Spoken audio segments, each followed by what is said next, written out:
Lá, vamos começar então falando um pouco sobre as proporções da China, né?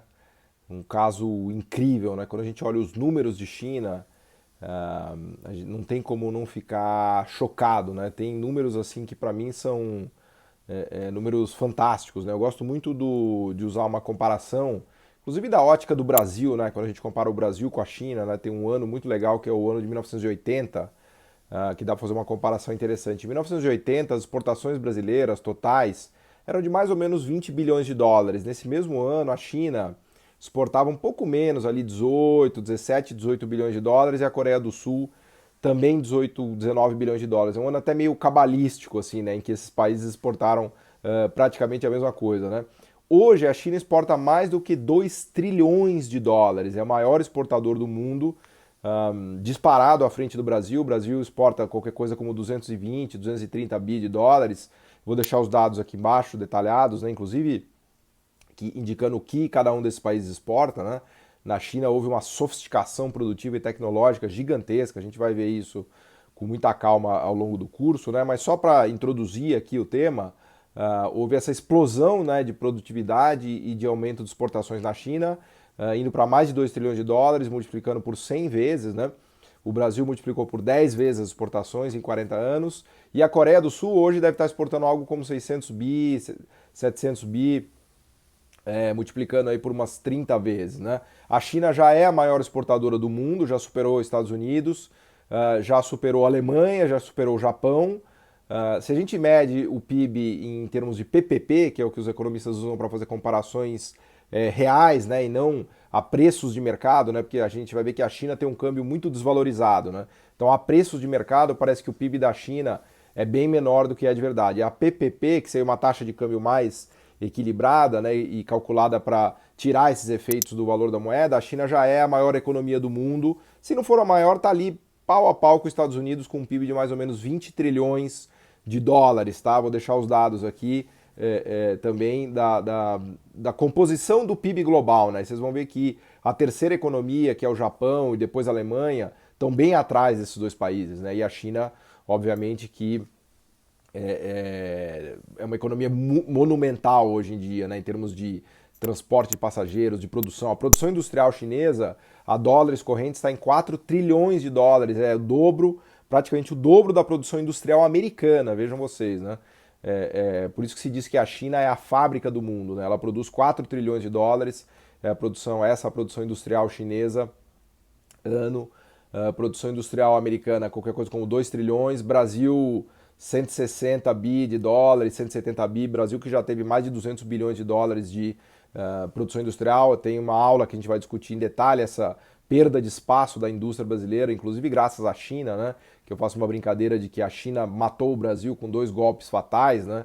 Que são o golpe de forçar o Brasil na especialização de commodities e, ao mesmo tempo, conseguir roubar mercados da indústria brasileira, tanto no mercado interno brasileiro como no mundo, né, nos lugares que a indústria brasileira ainda ocupava espaço no mundo. Né, mas isso é tema para uma aula específica. Né. Então, os dados de China são incríveis, assim, né? A renda per capita já passa da brasileira, deve estar hoje em 15, 16 mil dólares. Também vou deixar o dado atualizado aqui em termos de PPP, né? Lembrando que eles têm essa política de deixar o câmbio super desvalorizado, né, ultra agressivo, desvalorizado. Né, até brinco que a China faz uma espécie de dumping cambial, deixando a moeda tão competitiva que é praticamente impossível competir com ela, dadas as economias de escala que ela tem, economias de escopo. Ela tem mais de 120 milhões de pessoas trabalhando hoje na manufatura, em processos manufatureiros. Imagina que o Brasil tem 10 milhões e os Estados Unidos tem 10 milhões. Né? Então a escala que a China atingiu em termos de produção industrial é um negócio fantástico. Né? Eu estava vendo uma cidade que tem lá, que é a cidade dos botões, né? Que é uma cidade que se especializou em fazer botões para o mundo inteiro. Né? Então tem milhares e milhares e milhares de botões que são produzidos nessa cidade chinesa, que é uma cidade com um sistema fabril industrial especializado em produzir botão para camisa, botão de roupa, tudo isso daí, né? Então ela atingiu uma escala fantástica, assim, né? Fantástica, né? Eu acho que, obviamente, que na minha visão ela tem tudo para ser a grande potência do século XXI. A única coisa que ela não conseguiu ainda foi o domínio tecnológico pleno da fronteira, né? Ela está chegando nessas tecnologias mais de ponta. A gente vai ver muito disso ao longo do curso, né? O 5G, o fato dela dominar a tecnologia 5G, com o campeão nacional dela, Huawei, é uma indicação clara disso, só tem 3 países e 3 empresas no mundo que dominam, que são, se não me falar a memória, a Nokia, a parte Nokia Telecom, né, não a Nokia Telefone que foi pro ralo, vendeu para a Microsoft e praticamente já era. Mas a Nokia Telecom, que ficou na Finlândia, poderosíssima, faz equipamentos de 5G, né? 5G é essa internet ultra rápida que começa já a ser instalada na China, até mesmo no Vietnã já estão conseguindo, usando equipamentos chineses, obviamente, né? A, a Ericsson sueca também, se não me falha a memória, tem tecnologia para fazer o 5G, já estão trabalhando nisso, e a Huawei, que é a empresa talvez mais bem posicionada do mundo para produzir equipamentos de 5G, e os Estados Unidos é grande comprador e importador de equipamentos de rádio Depois a gente vai ver a história detalhada da Huawei. A Huawei era uma empresa, né, que foi fundada por um ex-integrante do exército do Partido Comunista e tinha como função primordial equipar, né, o exército e equipar o Estado chinês com equipamentos de telecom, de comunicação, de radiotransmissão e, obviamente, que em caráter de soberania e de estrito controle, porque o seu sistema de comunicação ele é frágil e vulnerável, né, da ótica das nações estrangeiras. Né? Então, isso, obviamente, que em tempos de Guerra Fria fazia muito mais sentido pensar assim, né? Para você ter uma ideia, hoje os Estados Unidos, o Trump está brigando porque ele não. Primeiro que ele descobriu que nenhuma empresa americana consegue fazer o 5G, que já deixou ele em desespero. Né? Segundo que ele está vendo que as informações, o tráfego de informações, o fluxo de informações dos Estados Unidos pode ser monitorado em tese pelos chineses, porque passa por equipamentos, e o 5G é o grande medo, né?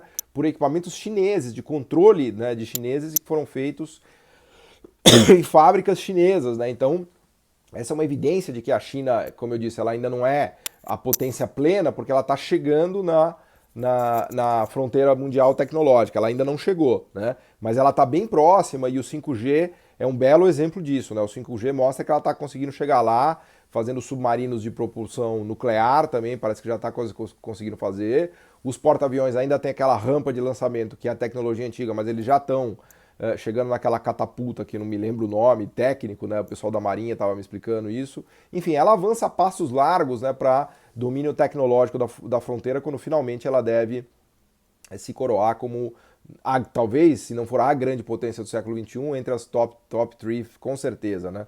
Estados Unidos, talvez Alemanha e China. Né? Então, a China que a gente vai estudar nesse curso é esse caso fantástico, né, de evolução, né, de um país que triplicou sua renda per capita num período muito breve, né, começou a acelerar mesmo depois das reformas do Deng Xiaoping. O Elias conta isso pra gente com maestria, né, e com o brilho dele, com o conhecimento de China que ele tem, né, tendo feito desde a iniciação científica, passando por mestrado, doutorado, tendo ido várias vezes lá para a China. Né, então, a gente tem aí um prato cheio, né, de poder contar com a inteligência do Elias para entender China. Eu me deparei com China pela primeira vez no meu doutorado, quando eu estava escrevendo o doutorado em 2004, 2005. Meu tema de doutorado foi política cambial.